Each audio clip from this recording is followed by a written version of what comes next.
Doctor झालं म्हणजे श्रीमंत होऊ आणि श्रीमंत माणसाला सुख मिळतं, परंतु मी आनंदी नव्हतो. धाडसी निर्णय घेतला संन्यास घेण्याचा.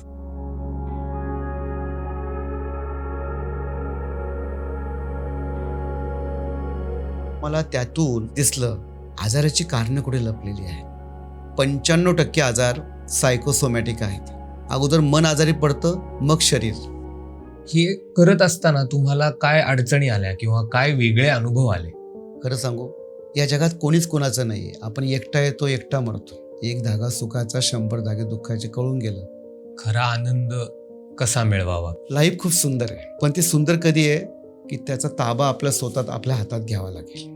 असाध्य आजार तुम्ही अनेक बरे करता, असं कुठलं उदाहरण तुम्ही आमच्या प्रेक्षकांना सांगू शकाल? एकच सांगेल की सर्व होतं, फक्त रुग्णाची चिकाटी आणि प्रॉपर गुरु हे जुळलं तर आजार बरे होतात, कायमचे बरे. आणि कायमचं बरं होईल तर अर्थ आहे. प्रत्येकाला आनंद मिळवण्यासाठी संन्यास हा एकच मार्ग आहे का? प्रत्येकाची प्रकृती असते, तर प्रत्येकाने आपल्या आपल्या मार्गाने मार्ग निवडावा. हा संन्यास नक्की कशासाठी होता? माझा मोठा भाऊ, मी वयाचा 22 असताना तो कॅन्सरने आजारी पडला. तो 3 वर्षात गेला, पण मी मात्र कायमचा मेलो.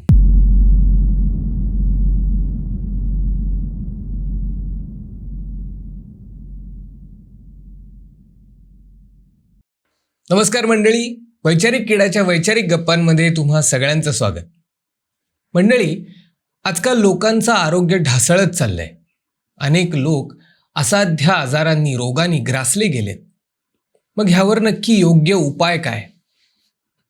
तुमच्या रोगाचं, तुमच्या आजाराचं मूळ हे तुमच्या शरीरामध्ये आहे का तुमच्या मनामध्ये आहे? अशा अनेक प्रश्नांची उत्तरं देण्यासाठी आज आपल्याकडे आलेले आहेत डॉक्टर निलेश पाटील, जे MD आयुर्वेद आहेत आणि निब्बाना जीवन पद्धतीने ते लोकांवर उपचार करतात. डॉक्टर, तुमचं वैचारिक गप्पांमध्ये खूप खूप स्वागत. ओजीस दादा, तुमचे धन्यवाद. आपण मला इथं बोलवलं माझे विचार मांडण्यासाठी. आणि आपल्या वैचारिक किड्याच्या सर्व प्रेक्षकांना धन्यवाद की आपण मला ऐकत आहात. डॉक्टर, तुम्ही संन्यास घेतलाय असं ऐकलंय, तर हा संन्यास नक्की काय होता आणि कशासाठी होता? पुण्यामध्ये, या शहरामध्ये मी आयुर्वेदाचं शिक्षण घेतलं. आणि जसं प्रत्येकाला वाटतं की आपल्याकडे रुग्ण यावेत, रुग्ण बरे करावेत एका जिद्दीने, तसं आयुर्वेद त्या काळात मला सोपं नव्हतं. हा निर्णय घेऊन प्रॅक्टिस करणं. मला असं वाटतं की आम्ही कमीत कमी 100 मुलांपैकी 2 किंवा 3 जण असू ज्यांनी हा निर्णय घेतला. 94ला 95ला ही प्रॅक्टिस करायची. शिकलो, चांगले गुरु भेटले. आणि जेव्हा मी 15 बेंचेस टाकल्या, चांगलं यश मिळवलं. प्रत्येकजण आपल्या लेवलला काही शिकत असतो. मी डॉक्टर झालो, यश मिळालं, मला कळालं की मी आनंदी नाही आहे आतून. ते सुख माझ्याजवळ नाही, ज्यासाठी मी एवढे कष्ट केले. आणि मी ठरवलं की यार हे काही चालणार नाही. आणि एक धाडसी निर्णय घेतला, सर्व काही चांगलं असताना हे जग सोडण्याचा, संन्यास घेण्याचा. आता संन्यासमध्ये सुद्धा अनेक प्रकार आहेत. त्यापैकी मुख्यतः जो प्रकार आहे तो लोक घर सोडून निघून जातात आणि पुन्हा परत येत नाही. त्या संन्यासामध्ये परत यायचा पर्याय नसतो. पण जेव्हा मी अध्यात्माचा अभ्यास करत होतो तर अनेक गुरुपैकी मला आचार्य रजनीश, ओशो हे खूप जवळचे वाटले, जास्त भिडले. आणि त्यांचा संन्यास आहे, त्याला नवसंन्यास त्यांनी नाव दिलं. त्यांचा संन्यास असा आहे की तुम्ही घर सोडून जाऊ नका, घरात राहूनच तुम्ही याच संसारामध्ये राहून तुम्ही ते साधना करा जी तुम्हाला करावं वाटते ती. तर त्याच्यामागे त्यांनी एक जस्टिफिकेशन दिलं आहे की जे लोक संन्यास घेऊन गेले, म्हणजे आपण सिद्धार्थ गौतम राजा होते, महावीर जे ते पण राजा होते. आणि जेव्हा ते सुखाच्या, शांतीच्या शोधात गेले आणि जेव्हा त्यांना ते मिळालं तर ते पुन्हा आपल्यामध्ये आले. आपण बघतो गौतम बुद्धांनी धम्म स्थापन केला, महावीरांनी जैन धर्म स्थापन केला. मग ओशो म्हणता अगर फिर से यही आना है तो फिर आप जा क्यों रहे हो. असं वारकरी संप्रदाय पण आहे ज्याच्यामध्ये लोक घरी राहून साधना करतात. अर्थात तो अवघड आहे. म्हणजे तुमच्यासमोर पत्नी आहे, घर आहे, ते पदार्थ आहे, ते सर्व काही आहे, पण तुम्हाला ते त्याग करायचा आहे. मी तो निवडला. ॲक्च्युली मला एक मुलगी होती त्यावेळेला, पत्नी होती. हा विचार मला लग्नापूर्वी नाही आला, लग्नानंतर आला. आणि असं कोणता अध्यात्म आहे की तो सांगतो की सगळं सोडून जा. आणि मी तो संन्यास घेतला. त्यामध्ये मी तो मरून रोग, ओशोंना मी एकलव्यासारखं प्राशन केलेलं होतं. त्यांच्या कधी मी आश्रमात गेलो नव्हतो. त्या काळात इतकं यूट्यूब पण फेमस नव्हतं. आणि मी डिक्लेअर केलं की आता मी तुमच्या जगात नाही. माझं एकच काम, ध्यान साधना करणं आणि ती अवस्था प्राप्त करणं ज्यासाठी आपण दिवस रात्र झटत असतो. आणि मला माहीत नव्हतं, म्हणजे मी आज तुमच्यासमोर बसेल आणि अशा असाध्य आजाराबद्दल चर्चा करेल किंवा एखादा आश्रम टाकेल, लोक बरं करेल. मी सरळ सोडून निघालो होतो परत न येण्याच्या प्लॅनिंगने. कारण पुढे काय होईल ते अज्ञात जग होतं. पुढे काय होईल मला माहीत नाही. यापूर्वी ज्यांनी संन्यास घेतला त्यांनी घेतला आहे, मला तर काहीच माहीत नव्हतं. मला संसारी जग माहिती होतं. पण ओजस दादा, मला देवाच्या कृपेने म्हणा, कर्माने मला ती अवस्था आली, ज्याला आपण साक्षात्कार म्हणू किंवा अनुभूती म्हणू. ती इतकी सुंदर अवस्था आहे की ती भेटल्यानंतर काहीच करावं वाटत नाही. आपण आता काही करतोय आणि काही सुख प्राप्त करतोय. समजा उदाहरणार्थ एखादा व्यक्ती काही काम करतो, त्याला पैसे मिळतात आणि त्याला बरं वाटतं. एखादा सिगरेट पितो, त्याला बरं वाटतं निकोटीनमुळे.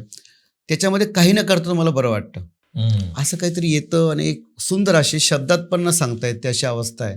ती मला आली आणि आल्यानंतर मला वाटतं तर निघून जाऊ आपण. कारण मी तुम्हाला जर म्हटलं एक सस्पेन्स सिनेमा बघायला जायचं आहे आणि सस्पेन्स सिनेमातलं तुम्हाला स्टार्टलाच कल्प्रिट माहीत झाला, त्यातला गुन्हेगार कोण आहे, तुम्ही पिक्चर बघणार का? सेम मला आपल्या जीवनाचा सिनेमा माहीत होऊन गेला. सिनेमा काय आहे दादा आपला, ओजस दादा, आपण मरताना सोबत काहीच सोबत नेणार नाही. म्हणजे हा कपडा पण अंगावर येत नाही. खाली हात आहे, खाली हात जाणं आहे. एक धागा सुखाचा, 100 धागे दुःखाचे, कळून गेलं. आणि खरं सांगू, या जगात कोणीच कोणाचं नाही आहे. आपण एकटा येतो, एकटा मरतो. आपण जे उभं करतो तो सर्व सिनेमा आहे. ही माझी पत्नी, हा माझा मुलगा, ही माझी मैत्रीण, ही माझं घर. आणि हे जर माझं असेल ना, मग सोबत यायला पाहिजे ते आपल्या. आपण म्हणतो माझं ना, हा फ्लॉवर पॉट माझा आहे, तर मी मरेल सोबत यायला पाहिजे. तो येत नाही म्हणजे ते माझं नाही आहे आणि ते फॅक्ट आहे. मला कळलं आता आपण समाधी घेऊन टाकावी. सिनेमा कळून गेला जीवनाचा. पण माझा दादा, माझा मोठा भाऊ, मी वयाचा 22 असताना तो त्याचं वय तेव्हा 23 होतं, तो कॅन्सरने आजारी पडला. कसं आहे, प्रत्येकाच्या जीवनात काय होईल काही माहीत नाही. नियती गेम खेळत असते. आणि त्याच्या आजारात मी वैद्यकीय सायन्स पाहिलं होतं.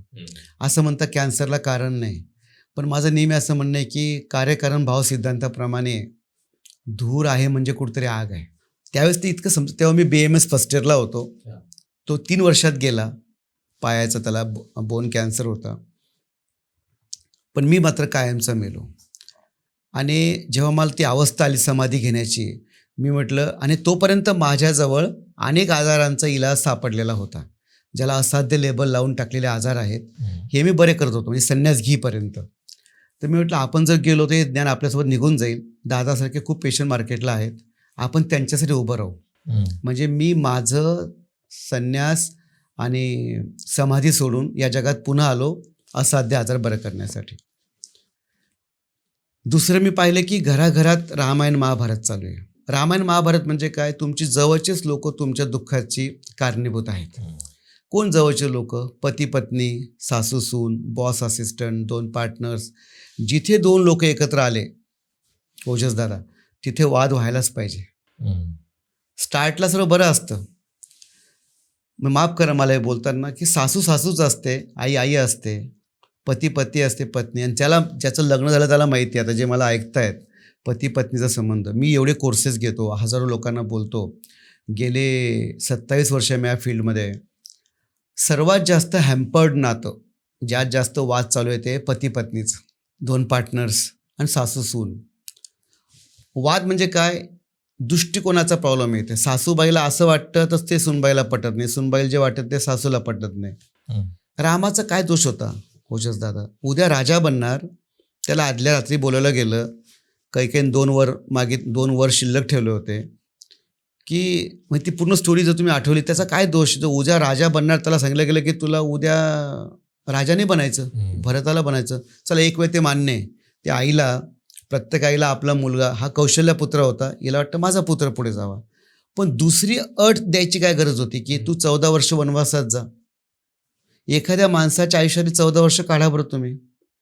हे जे घडतंय ना, हे आपल्या घरात पण घडतंय, फक्त स्मार्टली घडतंय. आणि त्याचं उत्तर मला सापडलं होतं संन्यास घेण्यापूर्वी. मग आरोग्य, आनंद आणि यश घेऊन मी परत आलो आणि निब्बाणाची स्थापना केली. आणि आज निब्बाणा अनेक लोकांना हा मार्ग दाखवतो आहे आणि प्रत्येकाचे असाध्य आजार बरे करून त्यांना खूप यशस्वी, पैसा खूप महत्त्वाचा आहे जीवनामध्ये, चांगल्या मार्गाने कमवला तर, आणि आनंद, हे 3 बिंदू द्यावेत म्हणून आज निब्बाणाची स्थापना करून आज आपण या माध्यमातून बोलतोय. तुम्ही संन्यास घेतलात तर ही एक खूप अवघड टर्म आहे किंवा आपल्यासारख्या नॉर्मल लोकांसाठी हे खूप वेगळं आहे. तर हे करत असताना तुम्हाला काय अडचणी आल्या किंवा काय वेगळे अनुभव आले? की हुशार असेल तर संन्यास घेऊ नका. लोक जगू देत नाही तुम्हाला. म्हणजे ओजस दादा पूर्वी जर संन्यास घेतला एखाद्या माणसाने एखाद्या गावामध्ये, नगरीमध्ये, तर त्याच्या हत्तीवरून मिरवणूक काढायचे की हा पवित्र आत्मा आहे, आपल्यातला वेगळा आत्मा आहे, ज्याला समजलं. आत्मभान होणं मोठी गोष्ट आहे. पण आता लोक तुम्हाला जगू देत नाही. बरं, त्यांचं चुकत नाही. मी तो ड्रेस घालून जेव्हा फिरायचो स्कोडा ऑक्टिवा गाडीमध्ये संभाजीनगरला, तर लोकांना प्रश्न पडायचे की डॉक्टरांना झालं काय, यांचं एक तर डोकं फिरलं असेल किंवा काही फ्रॉड केला असेल, समजण्यापलीकडचं आहे ते. पण मी खूप आनंदी होतो, कारण चित्र ऑड आहे. बाय द वे, हा जो संन्यास आहे ना ओशोंचा, हे लोक संसारात फिरायला लागतात. बाकी जे संन्यास आहे ते लोक कुठेतरी निघून जातात, दिसत नाही आपल्याला ते. हा तुम्हाला वडापाव खाताना दिसतोय, ड्रायव्हिंग करताना दिसतोय, कारण त्या संन्यासामध्ये कर्म करत राहणं, कर्म करावंच लागतं. तुम्हाला जेवण करावं लागतं, काम करावं लागतं. लोकांना समजत नव्हता. जवळचे नातेवाईक तुम्हाला समजून घेत, ते लोक हसतात तुमच्यावर. पण हा तर पूर्वापार चालत आलेलं आहे. जन पळभर म्हणतील हाय आहे, किंवा लोकांची जी पद्धत आहे. मी तर त्या कारणामुळे घेतलं नव्हतं, पण ती अवस्था खूप सुंदर होती. आणि ओजस दादा, मला त्यातून मला पाण्याचा तळ दिसला. म्हणजे आज जे मी असाध्य आजार बरे करतो आहे, ते मला दिसलं की आजाराची कारणं कुठे लपलेली आहेत. म्हणजे बऱ्याचदा आपण म्हणतो की, मी नेहमी म्हणतो की 95% आजार सायकोसोमॅटिक आहेत. सायकोसोमॅटिक म्हणजे मनोकायिक. अगोदर मन आजारी पडतं, मग शरीर. म्हणजे सपोज तुम्हाला तुमचं डोकं दुखत असेल, तुम्हाला मायग्रेन असेल, तर आपलं वाटतं आजार इथे आहे डोक्यामध्ये, पण तिथे नाही. ते त्याचं लक्षणं निर्माण करण्याचं ठिकाण आहे, अधिष्ठान आहे, पण त्याचं मूळ कारण मनामध्ये आहे. सायकोसोमॅटिक, मनोकायिक. मग मूळ कारण जर मनात आहे, तर मनात काम व्हायला पाहिजे. आणि मन म्हणजे मानसशास्त्र, राईट. आणि मानसशास्त्र जिथं संपतं, तिथं अध्यात्म सुरू होतं, आत्म्याचं शास्त्र सुरू होतं. आणि आपोआपच मी त्या शास्त्रात एंट्री केली, मला कळलं. आणि आज जे मी आजार बरे करतोय, मी आत्म्यापर्यंत जाऊन पोहोचतो. म्हणजे आपली जी ट्रीटमेंटची पद्धत आहे, शरीर, मन आणि आत्मा. आता बरेच डॉक्टर काय म्हणतात, ओजस दादा उद्यापासून टेन्शन घेऊ नका. प्रत्येकाला माहिती स्ट्रेस आहे, पुणे असो, मुंबई असो, कुठलंही.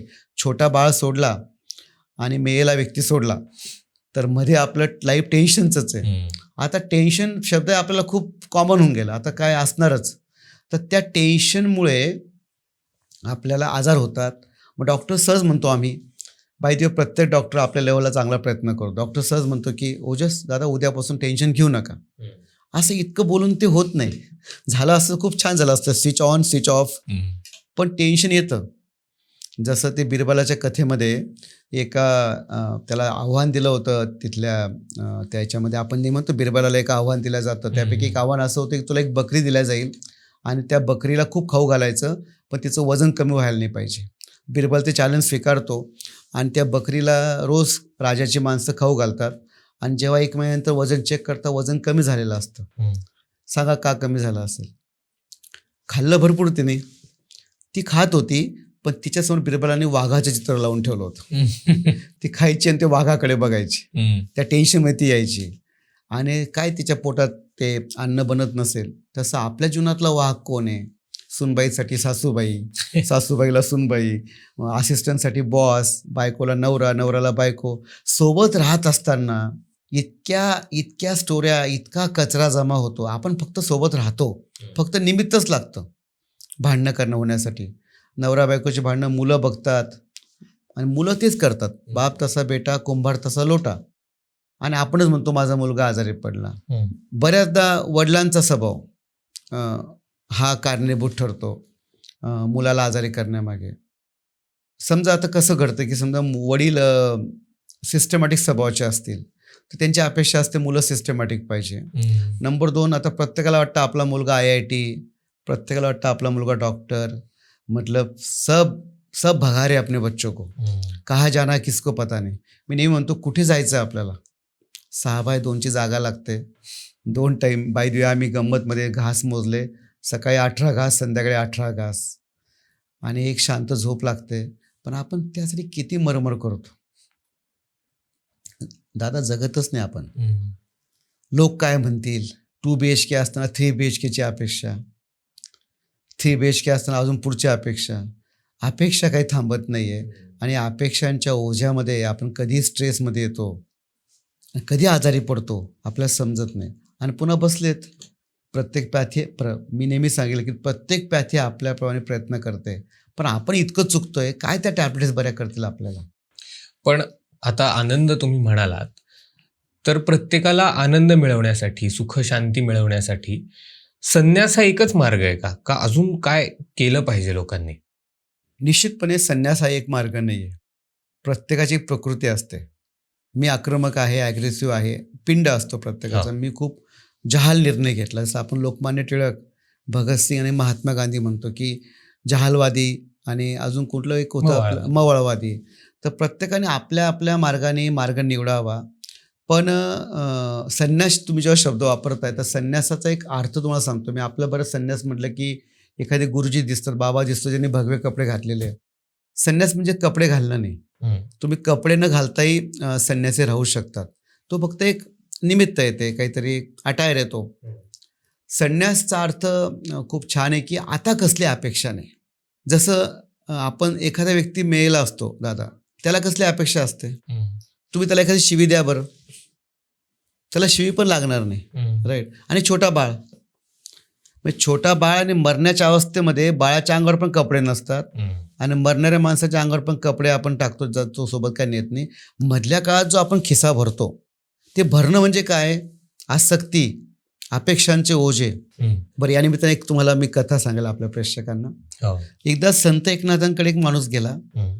तो म्हटला की महाराज, आमच्या डोक्यात खूप पापी विचार, टेन्शन, डायबिटीज, विचारू नका, सतत परेशान असतो. पण तुम्ही संत लोक खूप आनंदी असतात, तुमच्या चेहऱ्यावर काहीच भाव नसतो, कशामुळे? तर महाराज हसले, म्हटले की ते सोड, मला दिसतंय तू 7 दिवसात मरणार, तुझ्या कपाळाकडे बघू मला वाटतंय. असं ऐकताच तो व्यक्ती पळाला, आता मरणार. महाराज बोलले, एवढे मोठे महाराज बोलतायत. घरी गेला, बायकोशी भांडायचा, तिला प्रेमाने बोलून घेतलं. डायबिटीसमुळे गोड खात नव्हता, गोड खायला लागला. मुलांचे वाटे करून दिले. शेजाऱ्याशी भांडला होता, त्याला प्रेमाने बोलून घेतलं, आणि होईल तितके त्यांनी लाईफ पूर्ण जगला. आता उद्या मरणार. तो महाराजांकडे आला.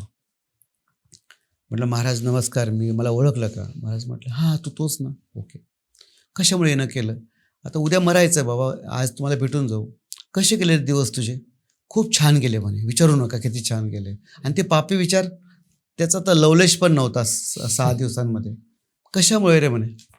आता आपलं मरायचं आहे, कारण 7 दिवस मला एकच भान होते की मला मरायचं आहे, माझा मृत्यू 7व्या दिवशी आहे बाबा. असं मी लाईफ जगून घेतलं.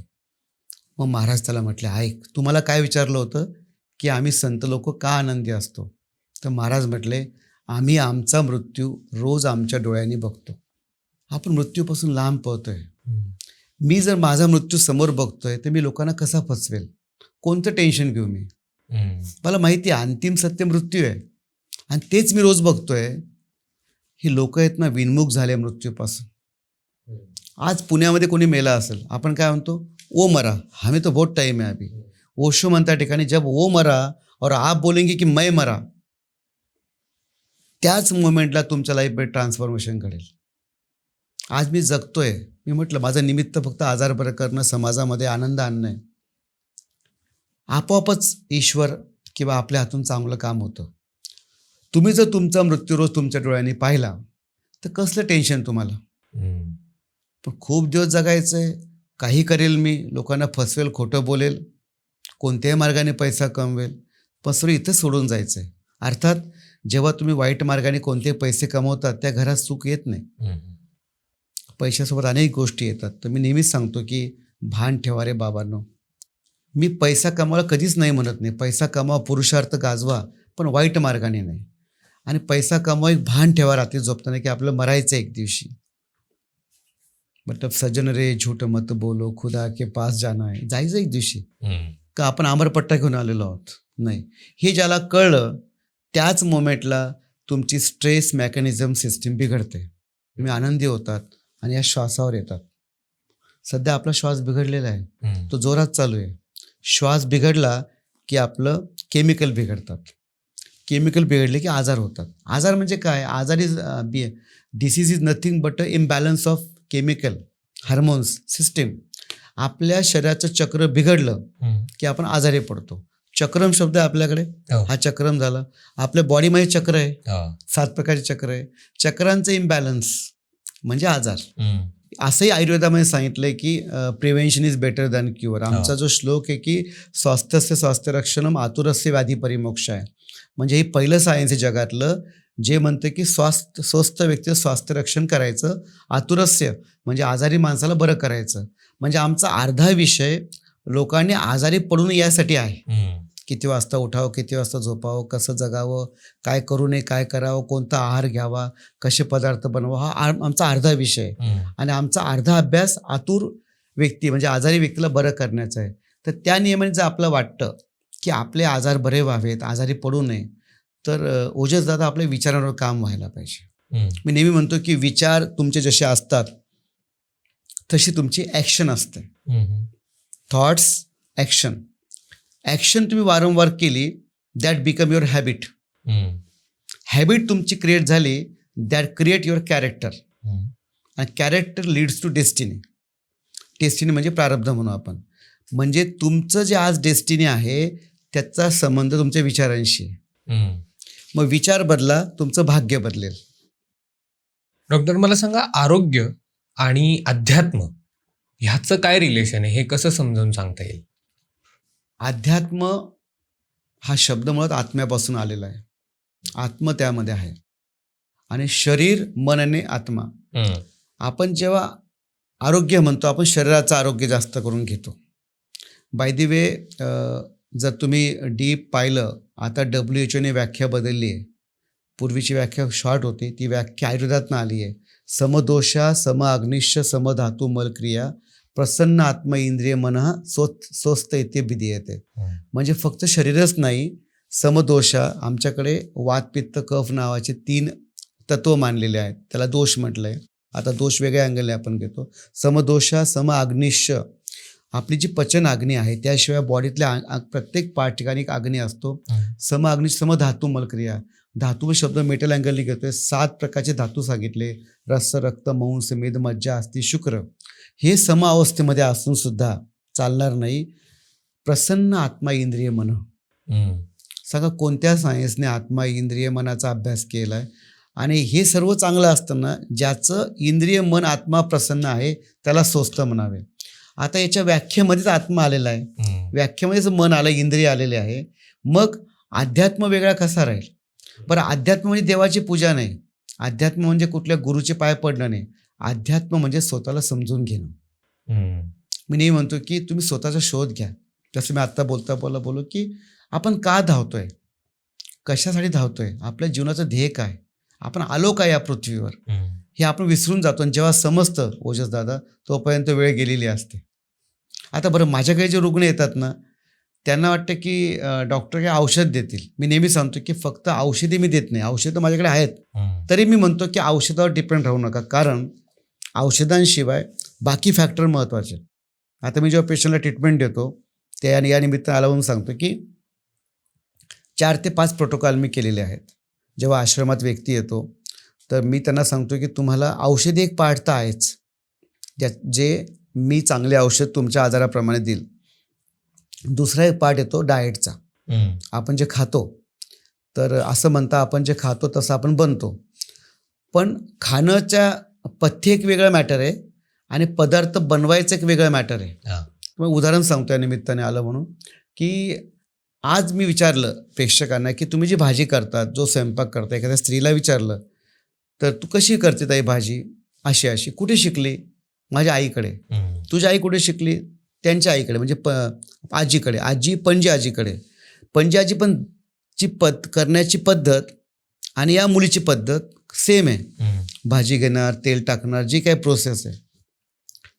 पण पणजी आजीच्या वेळेस पंजोबा जे काम करत होता त्यावेळेस सायकली नव्हत्या, मोटरसायकल नव्हत्या, रिमोट नव्हत्या.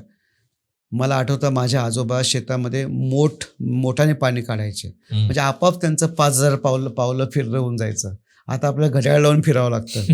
म्हणजे ते त्यांचं कष्ट आपोआप व्हायचं. तर पणजी आजीने केलेलं तेल आपला पणजोबा पचू शकत होता. आता सर्व रिमोट झालं. भाजी करण्याची पद्धत सेम, म्हणून पोट वाढतंय, वजन वाढतंय. सध्या ओबेसिटी हा खूप मोठा प्रश्न झाला आहे. यंग ओबेसिटीपासून डायबिटीजचं मूळ कारण ओबेसिटी आहे, हृदयाचं कारण ओबेसिटी आहे. ही आपल्या एक छोट्याशा पद्धतीमध्ये आहे. आपण परंपरा फॉलो केली, आता इथे मॉडिफाय व्हायची गरज. तर निब्बाणात आम्ही काय केलं आहे, डाएटवर खूप काम करून स्वयंपाकाची एक वेगळी पद्धत केलेली आहे. स्वादिष्ट आहे. कुठेच तुम्हाला असं नाही की ज्यूस प्यावं लागतात वगैरे. डाएट. मग आश्रमात जेव्हा व्यक्ती येतात त्यांना आम्ही महिना 15 दिवस जेव्हा थांबायला सांगतो त्यांना आम्ही तो डाएट देतो आणि घरी सांगतो की तुम्ही हा डाएट फॉलो करा. औषधांसोबत डाएट आला. पंचकर्माचा एक भाग येतो जो मसाज, शिरोधारा त्यामध्ये येतात. त्याच्यानंतर माइंड डिसेक्शनचा एक पार्ट येतो. मला तुम्ही जेव्हा अध्यात्म विचारला तो आता इथे येईल बघा, की मी सांगतो की ट्रीटमेंट करण्यासाठी आपल्याला तुमच्या आत्म्यापर्यंत पोहोचलं पाहिजे.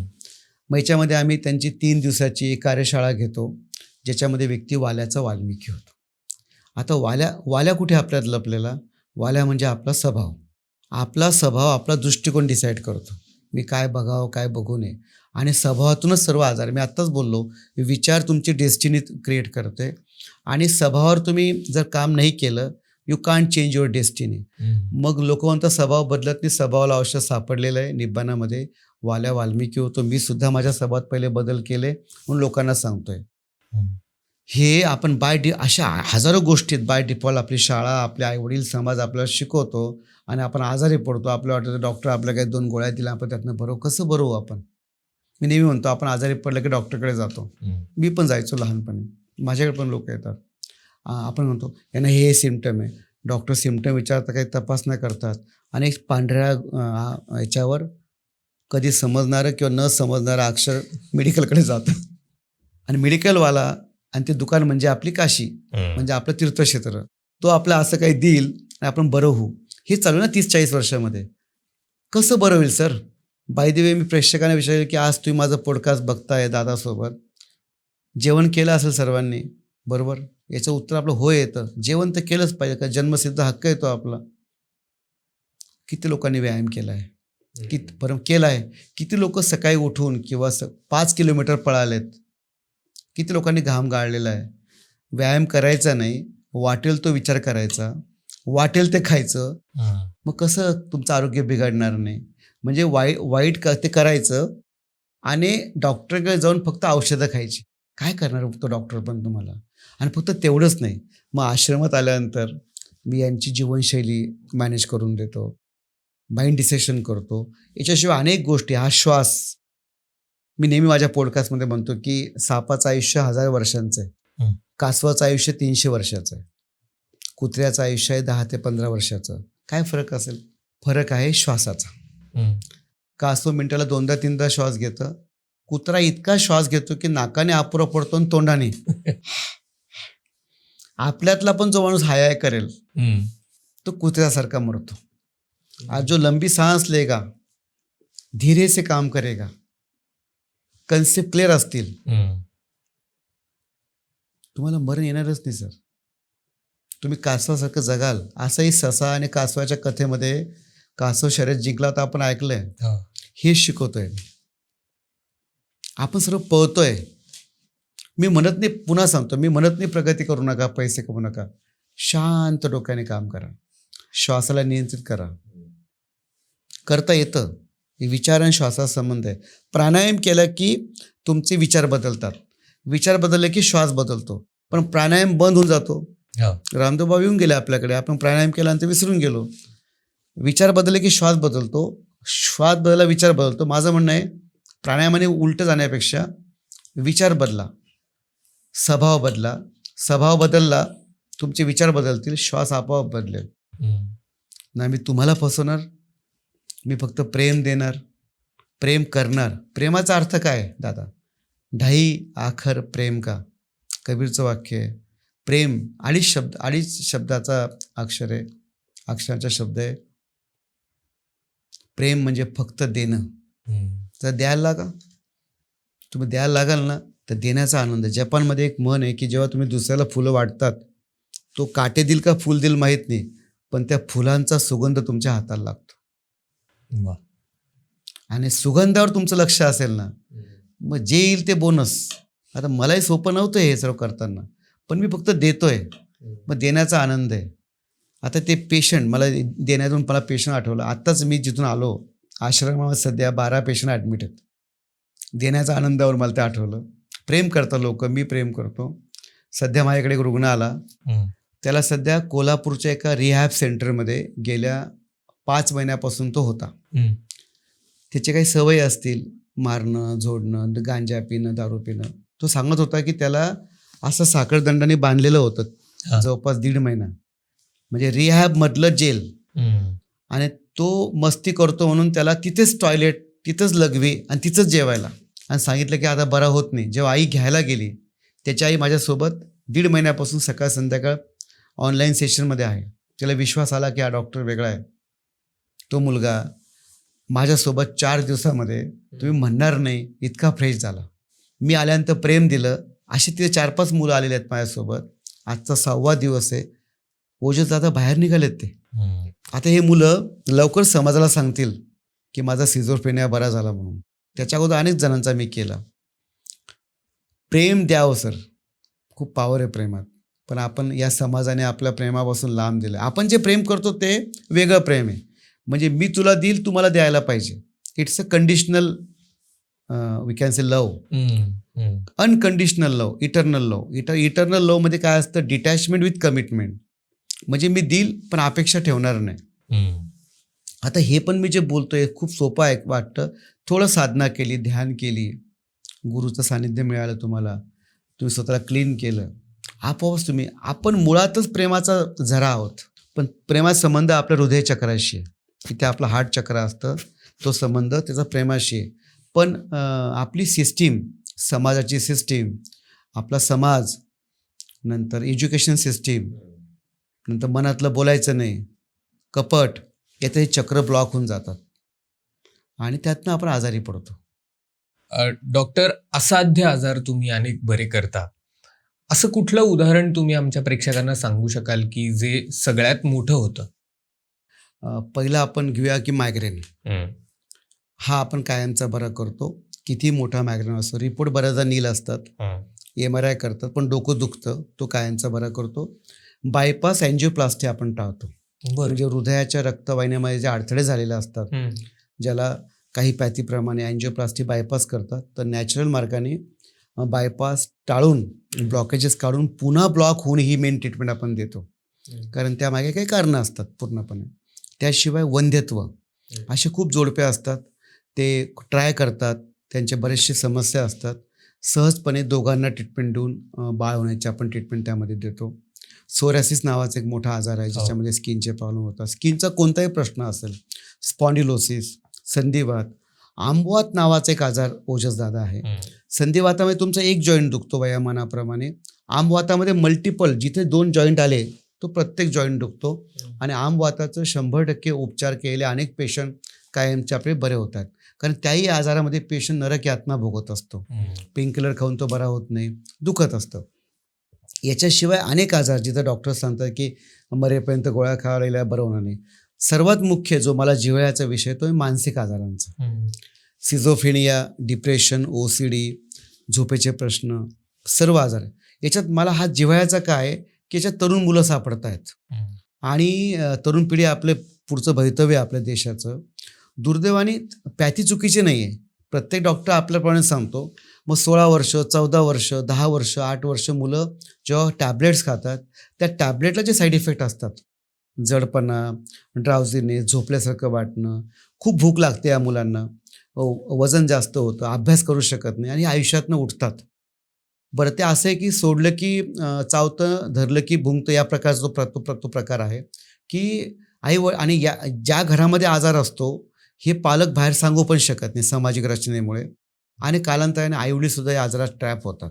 रोजचं ते बाळ पाहताना कोणत्याही बापाला आवडेल. तर ही सर्व आजार बरे होतात. आता जेव्हा तुम्हाला जे विचारलं उदाहरणं दाखल काय सांगता येईल, मला डी.वाय. पाटलांचं उदाहरण द्यायला तुम्हाला आवडेल, बर. की आपण प्लॅन करत नाही पण कसं घडतं. माझा आजच्या 14 वर्षापूर्वी साम टीव्हीवर एक शो झाला, बायपासला करा बाय बाय. म्हणजे मी अनेक वर्षापासून हे काम करतो आहे आणि तो शो झाल्यानंतर त्यांचा मला फोन आला. अनेक फोन येतात, त्यांचा फोन लागला. ते फोन लागला त्यावेळेस ते त्रिपुराचे राज्यपाल होते आणि ते मला डॉक्टर मला स्वतःला 7 टाईम अँजिओप्लास्टी म्हणजे 7 वेळा त्यांची अँजिओप्लास्टी झालेली होती. आत्तापर्यंत मी 1-2दा पाहिले होते पेशंट आणि म्हणे मला बरं कराल का. म्हटलं का नाही करणार. मग तुम्ही पुण्यात कधी येतात. म्हटलं महिन्यात 1-2दा मी येतो. त्यावेळेस मी इथं अपडाऊन करायचो. ते आले, ऑल द वे त्यांनी मला बोलवलं. 30 मिनिटाची त्यांनी मला वेळ दिली. त्यांचा सैन्यातला अधिकारी त्यांचा कोणी असिस्टंट असतो. आमची मीटिंग 9 तास चालली. ते म्हटले असे माणसं आपल्या जवळ पाहिजे. तेव्हापासून आम्ही जवळ सोबत आहोत. त्यांना ट्रीटमेंट दिली, त्यांचे ब्लॉकेजेस काढले आणि मग ते मला एक दिवशी म्हटले, डॉक्टर तुमची काही इच्छा आहे का. म्हटलं माझी इच्छा संपल्या आहेत.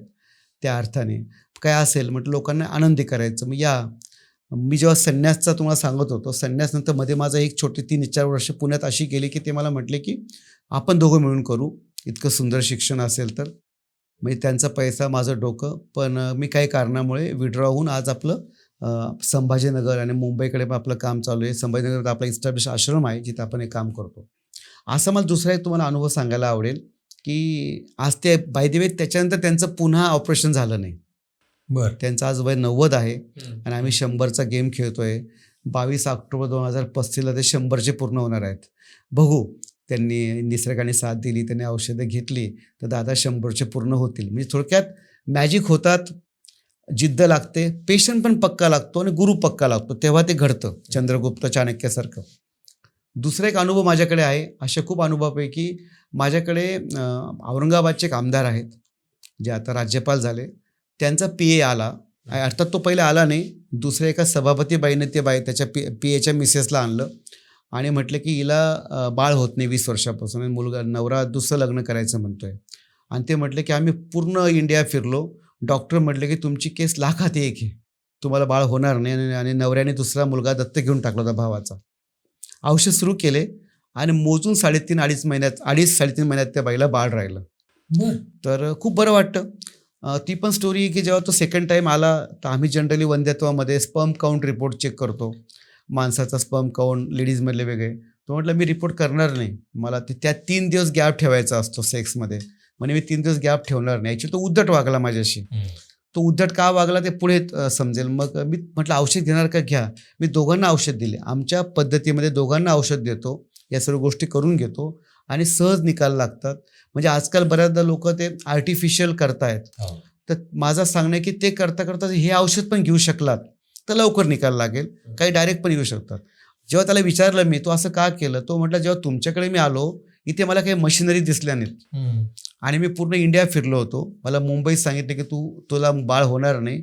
मला तुमचा विश्वास बसला नाही म्हणून मी तुम्हाला ते 3 दिवस गॅप ठेवणार नाही वगैरे असं बोललो. पण जेव्हा बाळ झालं, आज ते बाळ 16 वर्षाचं, भूषण त्याचं नाव आहे, हेही माझ्या लक्षात आहे. तर जेव्हा असं बघतो दादा आपण तर तेव्हा एक समाधान भेटतं काहीतरी वेगळं करण्याचं. एकच सांगेल की सर्व होतं, फक्त रुग्णाची चिकाटी आणि प्रॉपर गुरु आणि या गोष्टी. माझे डॉक्टर्स ते रोज काम करतात, मी गुरु भूमिकेमध्ये असतो, या गोष्टी शिकवतो आणि अनेक लोकांना यातनं बरं वाटतं. तुम्ही म्हणालात अनेक लोकांना यातनं बरं वाटतं. ह्या ट्रीटमेंट्समधनं बरं वाटतं का ते खरंच बरे होतात? तर पहिली गोष्ट कायमचं बरं वाटतं. कायमचं बरं वाटण्यामध्ये समजा आता तुम्ही माझ्या फेसबुक पेजला गेलात, अशा अनेक आहे. त्यापैकी माझा एक पेशंट जेव्हा कळलं सर संन्यास लाईफमधून परत आले पुन्हा आणि साम टीव्हीला येत आहे, त्यांनी मला न विचारता खाली एक मेसेज टाईप केला आहे, मला आजच्या 20 वर्षापूर्वी बायपास सांगितलं होतं, या डॉक्टरांच्या औषधाने माझा ब्लॉकेजेस पूर्ण केले, मी आजही स्वस्त आहे, हल्ली मुक्काम पिंपरी चिंचवड, राहणार अकोल्याला एक दत्त महाराज आहे, त्यांच्या सांगण्यावरून तो माझ्याकडे आले होते पेशंट. तर हेच नाही, आता हे तर आपलं दिसत आहेत, अशा अनेक माझ्याकडे फीडबॅक आहेत आपल्या सेंटरला. किंवा आता मी सांगेल प्रेक्षकांना, सध्या जे माझे पॉडकास्ट झाले, मागे अनेक पॉडकास्ट झाले, पॉडकास्टच्या खाली रुग्णांनी आपले जिवंत अनुभव लिहून ठेवलेले आहेत की त्यांना किती बरं वाटते. कॅन्सरचे पेशंट त्यामध्ये आहे, सिझोफ्रेनियाचे पेशंट आहे आणि ते आधी केले मग सांगितले आणि झालं म्हणून इतक्या कॉन्फिडेंटली आपण बोलू शकतोय. फक्त मी नेहमी म्हणतो की पेशंट पक्का पाहिजे, नातेवाईकांचा सपोर्ट पाहिजे आणि माझे डॉक्टर्स आणि आम्ही गुरु म्हणून आम्ही पक्के पाहिजे. हे जुळलं तर आजार बरे होतात, कायमचे बरे आणि कायमचं बरं होईल तर अर्थ आहे. डॉक्टर, मला सांगा, ही निब्बाना जीवन पद्धती जी आहे ती नक्की काय आहे? आमच्याकडे पहिली गोष्ट बाकी डॉक्टरांसारखा प्रकार नाही. मी मुळात योगी व्यक्ती आणि संन्यासी व्यक्ती. मी फक्त कपडे बदलले, पण मुळात जो माझा पिंड आहे, जो आमचा पॅटर्न, ज्यातनं मला इतकं सुख भेटलं, तर आमची पद्धत शांत आहे. कुणीही प्रेक्षकांनी डायरेक्ट आमच्याकडे नंबर लागत नाही. ज्याला यायचं असेल ते आमच्या व्हॉट्सॲपला, जो आता नंबर आपण देऊ, त्या नंबरला ते व्हॉट्सॲप करतील शांतपणे. एकच नंबर असेल. व्हॉट्सॲप केल्यानंतर अनेक लोक कॉन्टॅक्ट करतात. पूर्वीचे अनेक लोक आहे. मी या सर्व लोकांचे 2 तासांचे कॉमन घरी बसल्या बसल्या ते माझ्या मिटिंगला येतात. 2 तास त्यांना एकदा पद्धत समजून सांगितली, त्यांचं मी एकदा शहानिशा केली, मग ऑनलाईन किंवा ऑफलाईन, समजा विदेशातले पेशंट ऑनलाईन घेतील, ज्याला वाटतं घरी येता येत नाही सेंटरला, ते ऑनलाईन आणि ऑफलाईन. मग पुणे, मुंबई आणि संभाजीनगर या 3 ठिकाणी आमचे जेव्हा कार्यशाळा होती तेव्हा आम्ही यांना बोलवतो आणि तिथे ट्रीटमेंट सुरू होते. त्याच्यानंतर मग आश्रमात यायची गरज आहे का घरच्या घरी करणं शक्य आहे, कधी माइंड डिसेक्शन करायचं, याचे माझे डॉक्टर्स आणि ॲज अ मेन बॉस किंवा गुरु म्हणून मी तो निर्णय घेतो. तर शांतपणे साधकांनी यायचं आहे, गडबड करायची नाही. फोन तर आम्ही घेत नाही, कारण त्यांचे फोन घेतल्यानंतर बाकी लोकांना दुर्लक्ष होतं. अतिशय शांत प्रकारे ट्रीटमेंट चालते. याशिवाय आपलं यूट्यूब चॅनल आहे, त्या व्हिडिओच्या खाली आपण जाऊन कमेंट देऊ शकता. पण सर्वात सोपा उपाय व्हॉट्सॲपचं माध्यम आहे, त्यातनं आपण आम्हाला कनेक्ट होऊ शकतात. आपली वेबसाईट आहे nibbana.in नावाची. त्याच्यामध्ये एक फॉर्म आहे, तो फॉर्म आपण भरू शकता. त्याची लिंक पण आपण नेहमीच जनरली देतोच. मी कुठल्या कार्यक्रमात बोलल्यानंतर तो फॉर्म भरल्यानंतर आमची टीम शांतपणे त्यांना कॉन्टॅक्ट करते. एक फक्त सांगतो की आता आपण इतके दिवस वाट पाहिली, थोडी वाट बघावं लागते. जे होईल, खरं होईल तर आम्ही हो सांगू, प्रामाणिकपणे करू. फक्त रुग्णांनी शांतपणे यायचं आहे. मी गडबड आमच्याकडे खपवून घेतल्या जात नाही. शांतपणे त्याला बोलून, कारण ट्रीटमेंट देताना आम्ही याला पूजा म्हणून करतो. आले, नाडी बघितली, औषध दिले, असा प्रकार आमच्याकडे नाही आहे. त्याला शरीर, मन, आत्मा लेव्हलला कायिक, वाचिक, मानसिक त्याला समजून घेतलं जातं. अनेक गोष्टी असतात, अनेक फॅक्टर असतात आणि हेच फॅक्टर इतर ठिकाणी निग्लेक्ट केल्यामुळेच पेशंट बरे होत नाही आहे. अजून एक सांगायचं मला, लोकांना असं वाटतं की औषध घेतलं की बरं होऊन जाऊ. औषधी म्हणजे ट्रीटमेंट नाही आहे, तो एक भाग आहे. मला आवडलं असतं ना औषध, मी तर तुम्हाला कुरिअरने घरी पाठवून देईल, पण तेवढं सोपं ते नाही आहे. सोपं आहे पण फक्त औषधाने बरं होत नाही. याला अनेकशे फॅक्टर यामध्ये असतात. याशिवाय आता हा प्रश्न आला म्हणून सांगतो की मला अनेक रुग्ण विचारतात खर्च किती. तर खर्चाच्या बाबतीमध्ये हे दुकान नाही आहे. मला मी फिक्स असं सांगू शकत नाही की हा माल आणि हे तुमचा आजार. इथे एका रुग्णाचा पूर्ण अभ्यास करावा लागतो आणि प्रत्येक रुग्णाला कस्टमाइज्ड पॅकेज द्यावं लागतं. औषधंसुद्धा आता एखाद्या पेशंटमध्ये 10 सिम्पटम्स असतात, कोणामध्ये 20 असतात. औषधं सिम्पटमप्रमाणे औषधं बदलतात, औषधाप्रमाणे कॉस्टिंग बदलते. कस्टमाइज असल्याने मला खूप सोपं होतं फिक्स करून देणं, पण त्याने पेशंट बरा होत नाही. याशिवाय आश्रमात त्याला किती दिवस थांबायचं आहे, 7 दिवस, 15 दिवस, 1 महिना का 6 महिना. माइंड डिसेक्शनमध्ये किती मला काम करायचं आहे, याला कोणते डाएट द्यायचे, कोणते पंचकर्म द्यायचे, हे सर्व कस्टमाइज असल्याने पूर्ण अभ्यास करून त्याचं एक पॅकेज फिक्स होतं. आणि जो व्यक्ती आमची पॅकेजची कन्सेप्ट मान्य करतो, आम्ही त्यालाच औषध देतो. मी सांगतो ज्याला 2-3 महिने औषध घ्यायचं आहे त्यांनी माझ्याकडे येऊ नये. त्याचा पण वेळ जातो, पैसा जातो. ज्याला खरोखर वाटतं बरं व्हायचं आहे त्यासाठी मला 10 प्रश्न विचारा, आम्हाला 10 अँगलने चेक करा, पण एकदा आलं की पूर्ण या, नसतं येऊ नका, कारण तो वेळ मला चांगल्या पेशंटला देता येतो. लोकांना तुम्ही काय सांगाल, खरा आनंद कसा मिळवावा किंवा काय आहे? लाईफ खूप सुंदर आहे, पण ती सुंदर कधी आहे की त्याचा ताबा आपल्या स्वतः आपल्या हातात घ्यावा लागेल. दुर्दैवाने आपण जेव्हा छोटे असतो तर आपल्याला कळत नसतं, आपण दुधासाठी रडतो आणि तिथून जो रडण्याचा प्रवास सुरू होतो मरेपर्यंत, तो आपल्याला समजायला पाहिजे. आणि आपण जन्मतः हॅपी असतो, मरताना हॅपी असतो. मधल्या काळात जो आपण संग्रह करतो, आशा तृष्णामध्ये आपण अडकून पडतो, संसार रूपामध्ये आपण अडकून पडतो. स्वतःचा शोध घ्यावा लोकांनी प्रयत्न केला पाहिजे. म्हणजे आत्मतत्व जे आहे ते खूप हॅपी आहे, पण आपण मनाच्या अधीन झालेलो आहोत. कोणताही गुरु करा, कोणतंही पुस्तक वाचा, कोणाकडे पण जा, पण त्याला पूर्ण शिका, त्यावर विश्वास ठेवा, त्याला 10 अँगलने चेक करा. एकदा तुमचा विश्वास बसला, समर्पित होऊन जा. समर्पण जेव्हा तुम्ही देतात तुम्हाला सर्व मिळतं. साईबाबांचं वाक्य आहे ना, श्रद्धा आणि सबुरी. आता एवढं आपण बोललो आणि तुमचा श्रद्धा नसेल, श्रद्धा म्हणजे विश्वास, आणि विश्वास नेहमी आंधळा असतो, तो ठेवायचा असतो. आणि एवढं ठेवून तुमच्याकडे पाहिजे सबुरी, सब्र, कारण कोणतंही रोपटे एकदम मोठं झाड होऊन जात नाही. हे 2 गोष्टी तुमच्याजवळ जर असतील, चिकाटी असेल, जिद्द असेल, तुम्ही मिरॅकल करू शकतात. मग तुम्हाला कोणतं आवडतं मिरॅकल? पैशामध्ये आवडतं, साधनेमध्ये आवडतं, आरोग्यात आवडतं, काही शक्य आहे. आणि हा माझा जिवंत अनुभव आहे. माझे अनेक साधक करतायत. आणि मी असं नेहमी सांगतो की तुम आवाज दो, सब है. जैसे कहते ना की ढूंढने से खुदा भी मिल जाता है. भेटतं सर. फक्त आपण आंतरिक मनाने, आता जे साधक माझ्याकडे येतात तेव्हा तसं आम्ही आंतरिक मनाने काय कोणाला ते मागितलं होतं. कारण हे खूप वेगळं सायन्स आहे आपण जे बोलतोय. तुम्ही आंतरिक मनाने मागा, ब्रह्मांड तुम्हाला नेहमीच मदत करत असतं. आणि पॉझिटिव्ह राहा, सर्व होतं. लाईफ डिझाईन करा, स्वतःला वेळ द्या. मी नेहमी सांगतो की 24 तासांचा दिवस असतो. 8 तास स्वतःला, 8 झोपेला, 8 कामाला द्या. Law of 8. इतकं काम करू नका की तुमचा कुत्रा होईल. आणि हे लक्षात ठेवा की खूप केलं म्हणजे खूप पैसा भेटतो असं नाही. तुम्ही ते किती सिस्टमॅटिकली करतात, तुम्ही किती डेलिगेट करतात, तुम्ही किती लोकांना इन्स्पायर करतात, तुम्ही किती लोकांच्या जीवनामध्ये मूल्य ॲड करतात, याला खूप महत्त्व आहे सर. प्रत्येक वेळेस मला काय मिळेल बघू नका, स्वार्थी होऊ नका, आत्मकेंद्रीय होऊ नका.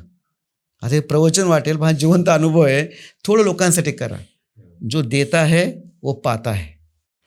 असं झालंय का कधी डॉक्टर की कोणीतरी पेशंट तुमच्याकडे आलाय त्याचा आजार घेऊन आणि तुम्ही त्याला सांगितलेत की हा आजार नाही होऊ शकत बरा? मी हर्नियावर ट्रीटमेंट देत नाही, बरं. कारण त्याची ट्रीटमेंट बाहेर खूप इझिली होऊन जाते. हे छोटंसं ऑपरेशन आहे. आणि मला असं वाटतं की जिथं आजार बरा होत नाही तिथं आम्ही नाही सांगतो.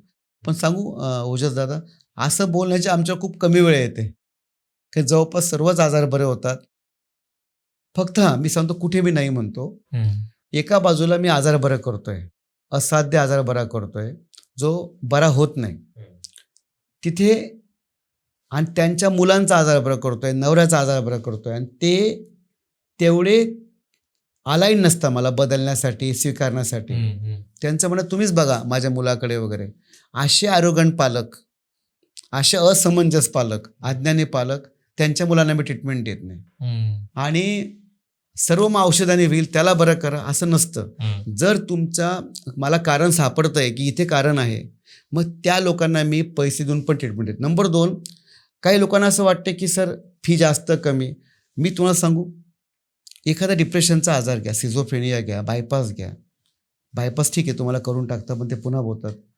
आपण किती पैसे दिल्याने तो आजार बरा होईल जर बरा होत नसेल तर. म्हणजे पैसा हे महत्त्वाचं नाही आहे. मी हुशार माणसाने काय बघावं की एक डॉक्टर, एक संस्था सांगते आपल्याला की आम्ही कायमचं बरं करतोय. तो कायमचा शब्द खूप महत्त्वाचा आहे. कोणी बोलतं तरी आहे. मला माझ्या दादाच्या वेळेस कोणी भेटला नाही म्हणणारा की मी प्रयत्न करतो म्हणून. मग अशा वेळेस मला वाईट वाटतं. मी म्हणतो सर तुम्ही इथे येऊ नका, एवढं बोलून सुद्धा.